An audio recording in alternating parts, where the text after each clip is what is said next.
Dema ku çîrokên tirsînak yên îşkenceya ku di nav çardîwarên zindanan de dibin, tên gotin rejimên dîktator û faşîst di bîra mirov de tên, ku wêneyên ku bi dirêjahiya demê re di vê derbarê de hatin dilhejîn û xem nakin.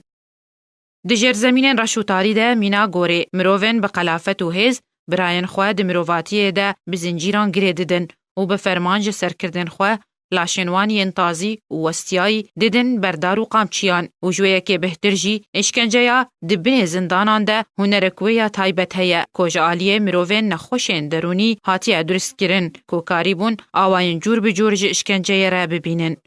Ku ji bilî îhane û birçîkirin û lêdanê her wiha dalqandin û nepixandin û şewtandina endamên laş bi alavên taybet yên elektrîkê, mîna kursî û her wiha xwêkirina birînan jî heye.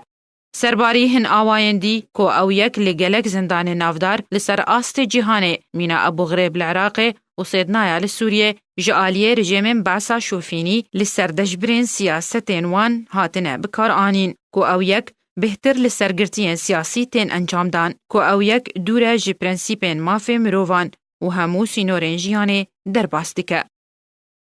Siyasetmedarên Kurd jî û ji ber ku Kurdistan di navçar rejîmên faşîstî de perçekiriye, bi dirêjahiya xebata xwe ya ku doza mafê miletê Kurd dike, raserîgirtina siyasî hatine û gelek caran ji aliyê rejimên wan welatan di binê zindanan de hatine îşkencekirin. Xebatkarên Kurd yên Rojavayê Kurdistanê bi dirêjahiya xebata xwe raserîgirtin û zindankirin û îhane û îşkenceyê ji aliyê rejima Sûriyê hatine û şûna îşkenceyê li ser laşê hin ji wan girtiyan ta roja îro weke belgeyekê diyar e. Piştî ku şoreşa azadiyê li Sûriyê dest pê kir, deriyê hin zindanan hat vekirin û nehêniya wê îşkenceya ku dihat kirin eşkere bû û çîrok li dû çîrokê hatin vegêran û prosên girtinê bi berfirehiyeke mezin li seranserî Sûriyê dest pê kirin.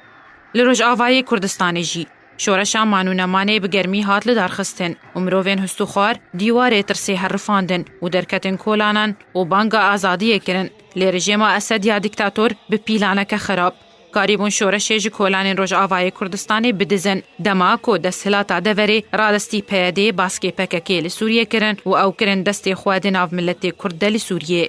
Yane pêşbînkirî ku mixabiniyeke mezin li ser û sîmayên welatiyên Rojavayê Kurdistanê durist kirin. Ew bû ku çekdarên PYD kiryarên rejima Be's dûbare bikin û bi heman awayê hovane siyasetmedar û çalakvan û rojnamevan raserî girtin û revandinê bikin. û ya xerabtir ew bû ku çekdarên PYD maf dana xwe ku dijbirên siyasetên xwe bi heman awayê rejimê îşkence bikin ku berê Kurd bi destê Ereba dihatin îşkencekirin, lê niha Kurd bi darê rejimê li Kurdekî didin.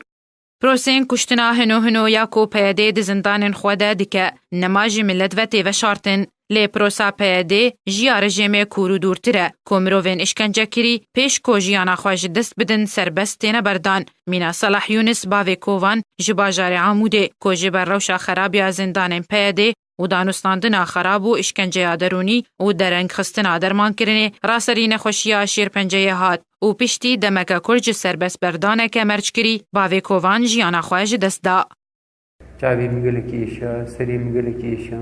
dawa textûr min wan kir. Tu gotin wad dan min gotin em nevalan û ez jî li hêviya wan dimam.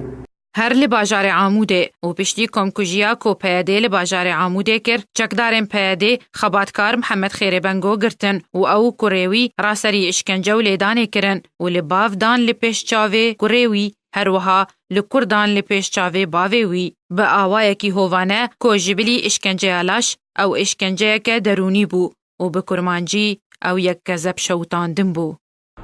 İşkenceya lêdan xeber gotinê pîs her tişt me nid bala kesekî de bû, me bawer nedikir rojekê Kurd birayê menî Kurd bi vê rengî van kiryara bikin. Piştî gembirin di her du rojê pêşî de em di bin erdê di Qebwa de du rojê pêşî de di odêk em lê ra zan Kurd mecbûr ji bêçarî derdketir ji derve û em di wê odê jî dirazan. Piştî dinî di dilê me ro dimîne kul û xemgînî me ro dibêje gava got li ber law li bav dixistin û li ber bav li law dixistin بی حرمتی جی کسی کر بدرج چون کرج مزن رج نخوش به گلک روشن بوی آوایج اشکنجه ده زندان پیاده ده هنه کنه هاجی خباتکار کرد فؤاد ابراهیم کو یک جه اندامن سربخویا ده انجمنان اجتماعی کردی لسوریه ده زندان پیاده ده یا وراسری اشکنجه کتون ته وجبرویه که افا 5 جارن تیرا کرنج بونه خوشخانه و روشاویه تندرستی به یک جاری تکشویه و تاویویه که جی هیم بگونه دناف 4 دیوارن پیاده ده اشکنجه کرن. جی 24 آذار 2017 ده دانها فؤاد ابراهیم نونر تفگرا جوانان لباجار دیرکیج آلیه پیاده هاتی رواندن و تانها بگونه کرن ده اشکنجه کرن.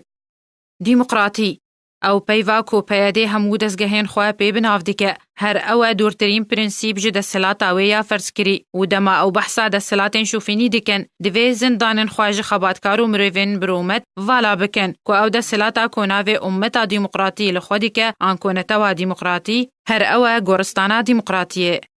شیرین کیلو آرک